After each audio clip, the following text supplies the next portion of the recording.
चलो देखें आज क्या समाचार आया है। यूपी बोर्ड परीक्षा आ गई है नजदीक। अपने बच्चों को रखे मोबाइल से दूर ताकि पढ़ाई में लग सके मन। तू भी तो 10वीं में है, तो तेरा भी पेपर है। पढ़ाई लिखाई नहीं करनी है, अब दिन भर मोबाइल ही चलाता रहेगा। अरे मम्मी, ऐसे बहुत से झूठे न्यूज आते हैं कि 2 दिन बाद से पेपर है, 4 दिन बाद से पेपर है, फिर बाद में पता चलता है कि पेपर 1 महीने बाद है। लेकिन ये न्यूज तो अखबार में छपा है तो सही होगा। मम्मी, कहीं आप दूसरे बोर्ड के पेपर के बारे में तो नहीं पढ़ रही? मैं अनपढ़ हूँ क्या, जो मुझे पढ़ना नहीं आता, या अंधी हूँ जो दिखाई नहीं दे रहा है? अरे मम्मी, ऐसी बात नहीं। ऐसी बात नहीं तो फिर कैसी बात है? रुक, अभी मैं शर्मा जी के बेटे से पूछती हूँ। क्या बात हो गई भाभी जी? क्या पूछना चाहती हैं आप हमारे बेटे से? अरे भाई साहब, अच्छा हुआ आप आ गए। अभी हम आपको ही फोन करने वाले थे। धन्य हो गए हम, धन्य हो गए। जीवन का सारा रस प्राप्त हो गया। हमारी किस्मत चमक गई जो आपने हमें याद किया। अरे भाई साहब, सेवा वेवा कुछ नहीं करनी। बस आप ये बताइए कि आपके बेटे का बोर्ड पेपर शुरू होने वाला है या नहीं? भाभी जी, पूरे प्रदेश को पता चल चुका है और आप नहीं जान पाई? सिर्फ हमारे बेटे का ही नहीं बल्कि आपके भी बेटे का बोर्ड पेपर 22 तारीख से है। कुल मिला के यूपी बोर्ड का पेपर 22 फरवरी से शुरू है। देखा, शुरू होने वाला है पेपर। अब क्या बोलना है? क्या सच में पेपर शुरू होने वाला है? सच में नहीं, हकीकत में। ये प्रमाणित हो चुका है, घोषित हो चुका है कि यूपी बोर्ड का पेपर 22 तारीख से है। लेकिन हमने तो अभी तक कुछ पढ़ा भी नहीं। और चलाओ मोबाइल, देखो रील्स। पढ़ लिख के क्या करना है? जब पेपर होगा तो लिख देना 2-3 गाने, या फिर शायरी लिख देना। गाय हमारी माता है, लिखना कुछ नहीं आता है। तो फिर उधर से कॉपी चेक करने वाला मास्टर भी लिख के देगा कि बैल हमारा बाप है, नंबर देना पाप है। लगता है अब शायरी ही लिखनी पड़ेगी। कितने दिन से हम कह रहे हैं कि लिख पढ़ लो, पेपर आने वाला है, लेकिन हमारी बात सुनता कौन है? हम सुनते हैं ना भाभी जी, वो भी दोनों कान के पर्दे खोल के। सब हमारी ही गलती है, हमने ही इसकी पढ़ाई पर ध्यान नहीं दिया। अरे भाभी जी, ये क्या बोल रही हैं आप? इसमें आपकी कोई भी गलती नहीं है, इसमें भाई साहब की गलती है। हमारी क्या गलती है? उसकी जगह हम पढ़ाई करेंगे क्या? या फिर हम ही बोलते हैं उसको मोबाइल चलाने के लिए? पढ़ नहीं सकते लेकिन पढ़ा तो सकते हैं। तुम्हें क्या लगता है कि हम स्कूल की फीस किस लिए देते हैं? पढ़ने के लिए ही तो देते हैं। भाई साहब, आपकी बात सही है, परंतु एक पिता का यह कर्तव्य होता है कि वह अपने पुत्र की पढ़ाई पर ध्यान दे और अपने पुत्र को पढ़ाए जैसे हम अपने पुत्र को पढ़ाते हैं। देखना भाभी जी, हमारा बेटा हर विषय के पेपर में 100 में से 200 अंक लाएगा। ऐसा पढ़ाया है हमने उसको। फेंकना हो तो थोड़ा सोच समझ के फेंको। भाई साहब, हम फेंक नहीं रहे हैं, और अगर आपको लग रहा है कि हम फेंक रहे हैं तो इसका मतलब आप हमसे जलन करते हैं। जलन? जलन किस बात की?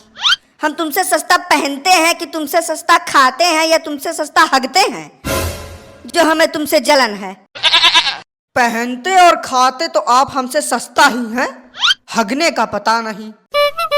यहाँ हमको टेंशन है कि हम पेपर में क्या हगेंगे, मतलब क्या लिखेंगे, और आप सबको झगड़ा करने से ही छुट्टी नहीं है। जो बोओगे वही काटोगे। जब साल भर कुछ भी पढ़ाई लिखाई नहीं किए, पढ़ाई का तो जाने दो, जब साल भर से किताब नहीं खुला तो पेपर में क्या लिखोगे? अभी भी कुछ दिन बाकी है, तो अभी हमारे पास टाइम है पढ़ने का। बेटा, अब कुछ नहीं हो सकता। अब पछताए होत क्या जब चिड़िया चुग गई खेत। खाते हैं हम इतना कि निकल रहा है पेट। गजब बेशरम आदमी हो। यहाँ हम लोग को इतना टेंशन है पेपर का और ये शायरी कर रहा है। भाई साहब, आपकी जानकारी के लिए बता दें कि ये शायरी नहीं कहावत है। हाँ वही कहावत है। ये नहीं समझ रहा कि टेंशन कम करने में मदद करे, बल्कि टेंशन बढ़ा रहा है। हम क्यों मदद करें? जब गलती आप सबने की है तो सजा भी भुगतिए। भाई साहब, हमारे कहने पर इसकी पढ़ाई में कुछ मदद कर दीजिए। भाभी जी ऐसे प्यार से मत बोला कीजिए, हम पिघल जाते हैं। ठीक है, हम करेंगे इसकी पढ़ाई में मदद। सिर्फ आपके ही कहने पर हम इसको पढ़ाएंगे। तब तो जो 2-4 नंबर मिलना होगा वो भी नहीं मिलेगा। ठीक है भाई साहब, अगर आपको लगता है कि हमारे पढ़ाने से आपके बच्चे को 2-4 नंबर भी नहीं मिलेंगे तो हम आपके बच्चे को नहीं पढ़ाएंगे। अरे नहीं भाई साहब, ऐसा मत कीजिए, नहीं तो हमारा बच्चा फेल हो जाएगा। फेल हो जाता है तो हो जाने दीजिए, इसमें हम क्या कर सकते हैं।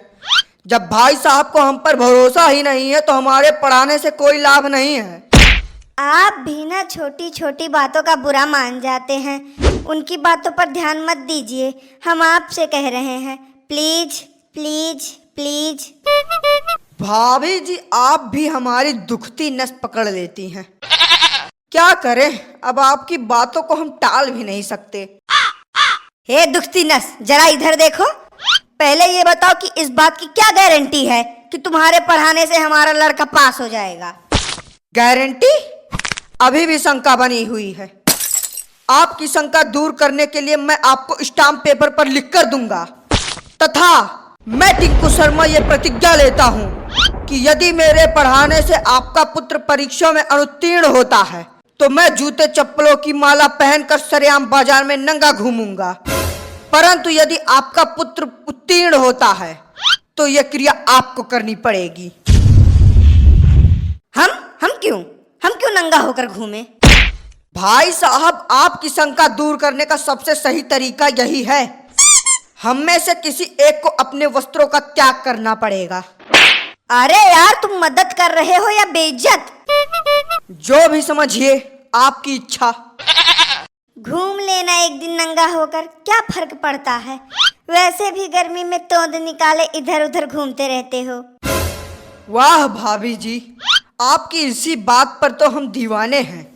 आप सीधा मुंह पर खुलकर बात बोलती हैं। थैंक यू भाई साहब। ठीक है, तो तैयार हो जाओ नंगा होने के लिए। भाई साहब, वो तो समय ही बताएगा कि कौन नंगा होगा और कौन नहीं।